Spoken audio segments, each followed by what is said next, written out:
Ils sont là, français pour la plupart. Mais une partie des touristes est bien de retour au Mont-Saint-Michel.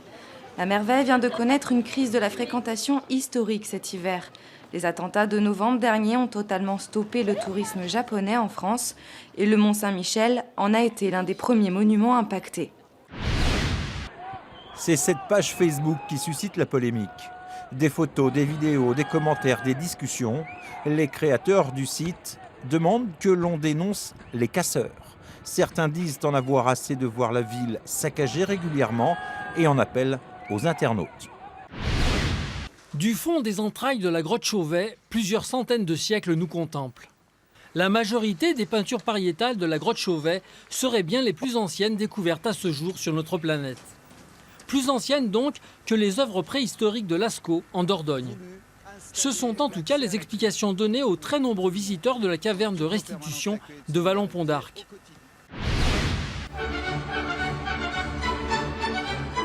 Difficile parfois de se frayer un chemin dans la circulation.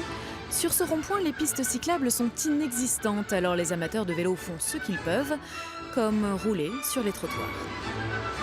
Les cyclistes rémois se donnent en tout cas rendez-vous le 16 avril prochain pour une première Vélorussion revendicative et festive.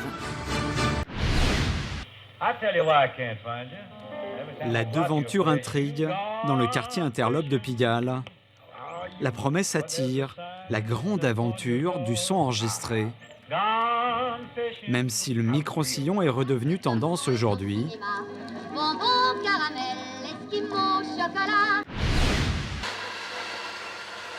nous ne sommes pas dans un café, mais à l'école du café. Et voilà, le développement de la crème. Ils apprennent la profession de barista, un terme italien pour qualifier les experts de l'or noir. Les crus, les terroirs, les arômes et la torréfaction n'auront plus de secret pour eux à la fin de la semaine. Notre téléphérique s'est arrêté, bloqué à 60 mètres du sol. La seule solution qui nous reste pour vous évacuer, c'est le treuil et par cette trappe. Ça va ? Non, pas trop, mais...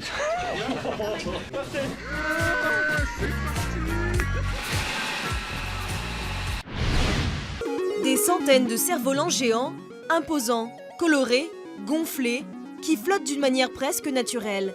Des engins volants tous différents, mais avec une chose en commun, la technique. À la base, il s'agit de toiles de spinnaker, un tissu imperméable au vent.